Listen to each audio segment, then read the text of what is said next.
This is Roy Cannaday from Epic Gaming Night. This is Robert Newman. And today we're going to be taking a look at the Uncanny X-Forces Fast Forces from Heroclix. Boom! Say that 5 times fast.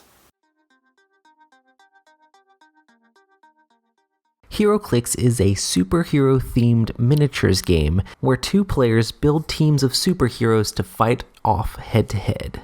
Fast Forces packs are designed with the idea of being able to make it easy for beginner players to be able to build a team in Heroclix. This set comes with 6 different heroes and their associated cards showing all of their powers.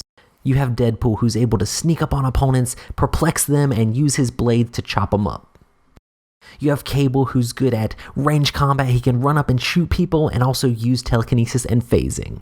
Wolverine, who's great at charging at people, slicing them up, and can also regenerate. Then you have Domino, who has probability control and can help you re-roll dice. Psylocke is very stealthy, good at close combat, and being able to do precision strikes. Then there's Phantom X, who has a drone that can help disrupt the other characters' powers. You'll build your forces and use your team to tactically move around the board and take out your opponents. Each character has a different point value that you use to build your team. Domino has a 75 point and a 25 point in one dial. These Fast Forces sets try to make it so you can easily build a well-rounded team with a plethora of different abilities. Now let's look at how the mechanics of Heroclix work. Let's take a look at Deadpool's dial here. The top ability here is speed. That shows how many spaces that this character can move. It can move 8 spaces when it takes a movement action. Next is attack. This is what you'll add to 2d6 when you're rolling to attack an opponent. Then there is defense. This is the number that your opponent will need to hit with their attack and dice roll added together. Then there is range. This is the max number of spaces you'll be able to be away from an opponent when doing a ranged attack. Then there is damage. This will be the number of clicks your opponent will take when you hit them with an attack. And then there are all sorts of different powers noted by the colors on the different abilities. Heroclix characters come with a large variety of powers. Not only does this make the characters feel like their comic book counterparts, but also add to the strategy of the game.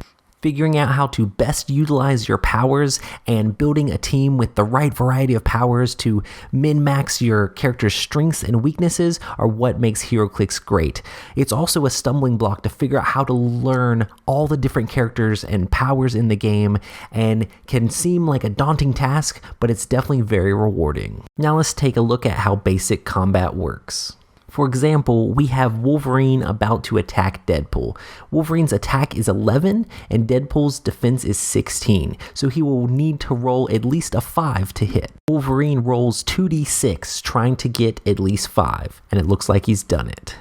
If you ever roll a 12 in combat, it will do critical damage and do an extra click, or if you ever roll 1, it's an automatic miss and you damage yourself.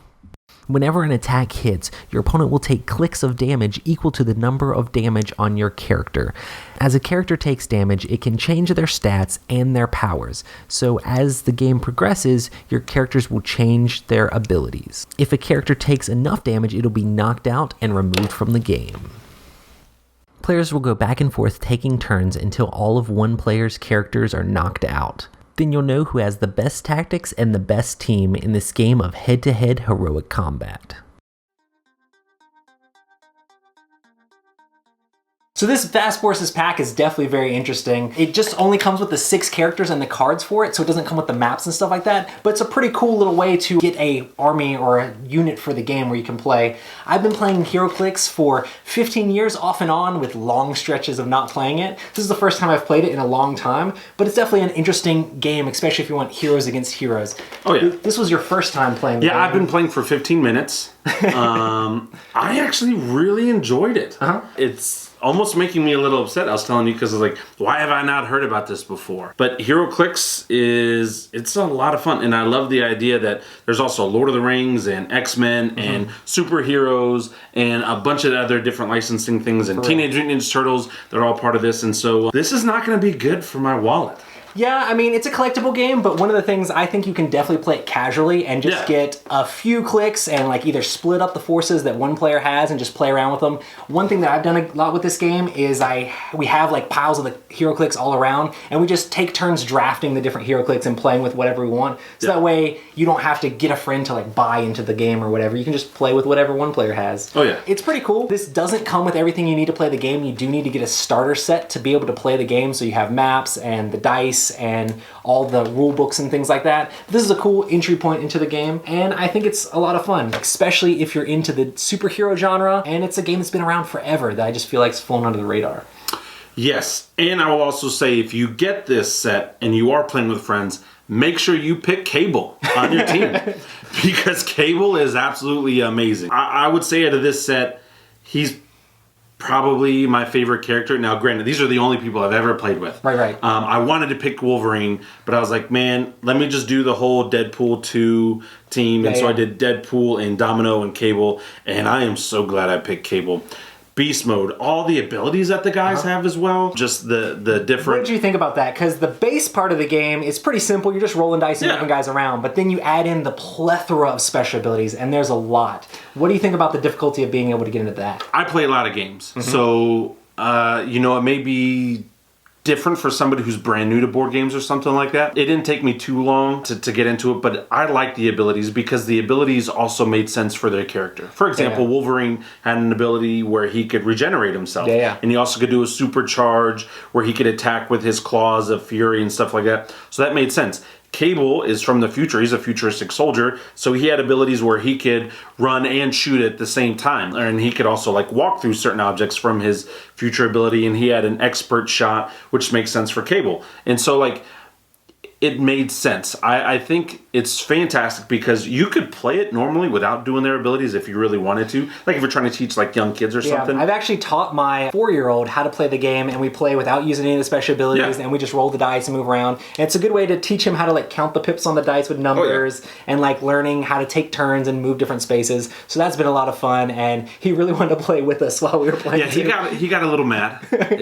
It's all good. I think it's definitely very interesting because like there's tons of abilities, and they use those in specific combinations to make that character feel more like that character from the comics. And you'll have different versions of the same character, but they'll be from like different parts of the comic book storyline. Maybe they earned a new power here or earned a new power there, and they change up how the character are. Oh, that's awesome. And also, when they take damage, their stats change. Like characters like the Hulk, they'll start weaker, and as they take more damage, they get stronger and stronger. Oh, yeah. So there's a lot of very thematic things with how they do the powers and the dials and taking damage in this game. I really like that too. I liked how the stats changed depending on how much damage that they took, because that's realistic. I mean, the Hulk, it makes sense. I haven't played with the Hulk before, but like Cable lost some of his abilities as he got hurt. You know, he can focus or do some of the long range expert shots and stuff, but I mean, that makes sense. If you're gonna hit me enough, I'm probably not going to be able to do everything that I was able to do at one time. So yeah, I really, really enjoyed it. I want to play more. Awesome. Well, we can definitely try to make that happen. And this has been Uncanny X-Forces Fast Force from Heroclix.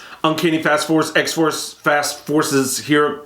crap, I can't. No. Make sure to check it out. Yes, a lot of fun. Thanks so much for checking out our review. Make sure to leave in the comments down below what your favorite comic book character is. And we'll see you guys next time.